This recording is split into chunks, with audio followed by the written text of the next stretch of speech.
Une France et une Europe nouvelle. Quel fut le poids des événements révolutionnaires et impériaux sur l'organisation de la France et de l'Europe de 1789 à 1815? Grand 1, une France nouvelle. Grand A, une nouvelle place pour la femme. Durant la Révolution française, les femmes ont occupé à plusieurs reprises le terrain de l'action militante en se mêlant aux mouvements populaires ou en les créant elles-mêmes. Ainsi, les 5 et 6 octobre 1789, alors que la misère se répand à Paris, c'est une colonne de 6 à 7 000 femmes qui sort à Versailles, pénètre dans l'Assemblée nationale et présente une pétition demandant du pain avant de ramener le roi et sa famille à Paris. Aussi apparurent des figures d'intellectuels ou de militantes acharnées du droit des femmes. Marie Gouze, dite Olympe de Gouges, écrivit ainsi en 1791 une déclaration des droits de la femme et de la citoyenne.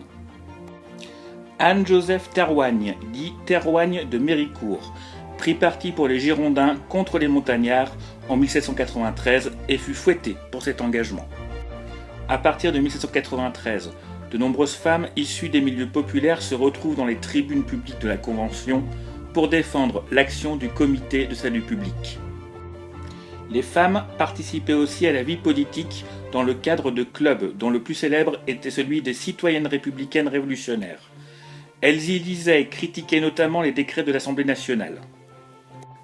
Enfin, plusieurs décrets révolutionnaires sont pris par l'Assemblée en leur faveur. Reconnaissance de leurs droits dans les successions en 1791, institution du divorce en 1792. Grand B, la nouvelle vie politique et ses limites. Depuis 1789, le principe de la souveraineté nationale est posé. Les Français ne sont plus des sujets, mais des citoyens qui élisent des représentants à l'Assemblée nationale. Les députés s'organisent en courant d'opinion, débattent, votent les lois et contrôlent le gouvernement. En province, comme à Paris, se créent des clubs politiques, comme celui des Jacobins ou encore celui des Cordeliers qui tentent de mobiliser l'opinion publique. La liberté d'expression et de la presse, promue par la Déclaration des droits de l'homme et du citoyen, entraîne une profusion des publications entre 1789 et 1793. Le foisonnement des écrits sous forme de pamphlets, libelles ou journaux, lus à haute voix dans des petits cercles comme dans les grands clubs politiques, joue un rôle majeur dans la formation d'une opinion publique. La France, découpée en 83 départements en septembre 1791, afin de lutter contre la confusion administrative d'Ancien Régime, est unifiée autour d'un pouvoir centralisé dont les préfets sont les représentants dans les départements. Cependant, les nouveautés libérales connaissent des limites. Le suffrage censitaire supplante le suffrage universel masculin. La liberté d'expression et de la presse sont battues en brèche par la Terreur et Napoléon Bonaparte. Grand C, l'affirmation du libéralisme économique. Durant la Révolution et l'Empire, de nombreuses lois viennent favoriser l'activité économique et limiter tout ce qui pourrait l'entraver. Ainsi, le droit de propriété est reconnu en 1789. La loi Le Chapelier de 1791 interdit aux ouvriers de s'associer et de faire grève. Un système unique de poids et mesures est imposé à l'ensemble de la France en 1795. Les douanes et péages intérieurs sont supprimés en 1792 et une monnaie stable est créée sous le consulat en 1803, le franc germinal. Grand 2, une Europe transformée par la Révolution française. En quoi la Révolution française a-t-elle profondément marqué l'Europe? Grand A, l'héritage de la Révolution française. Entre 1792 et 1815, les guerres de la Révolution et de l'Empire transforment l'Europe, modifient ses frontières et apportent des idées nouvelles inspirées des Lumières.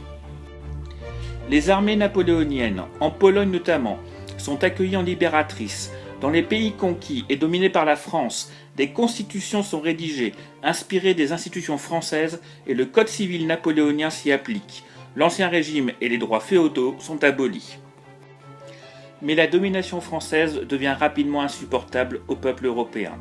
Les Français sont considérés comme des occupants qui pillent les richesses et oppriment en levant de lourds impôts et en enrôlant les hommes pour aller combattre. Dans la plupart des pays occupés, particulièrement en Allemagne et en Espagne, en réaction à la présence française, naît le sentiment d'appartenir à une même nation, le sentiment national. Grand B, la réorganisation de l'Europe. Suite à l'abdication de Napoléon Ier, les puissances européennes victorieuses se réunissent à Vienne entre novembre 1814 et juin 1815. Les dynasties royales ou princières renversées par la Révolution sont rétablies. Les frontières européennes sont redessinées au profit de l'Autriche, de la Russie, de la Prusse et du Royaume-Uni sans tenir compte des sentiments nationaux. La France, quant à elle, est épargnée. Revenons à ses frontières de 1789. Une sainte alliance est conclue afin de réprimer tout mouvement révolutionnaire en Europe. Cependant, les idées nouvelles n'ont pas disparu et se sont largement diffusées au sein des bourgeoisies et des élites intellectuelles européennes.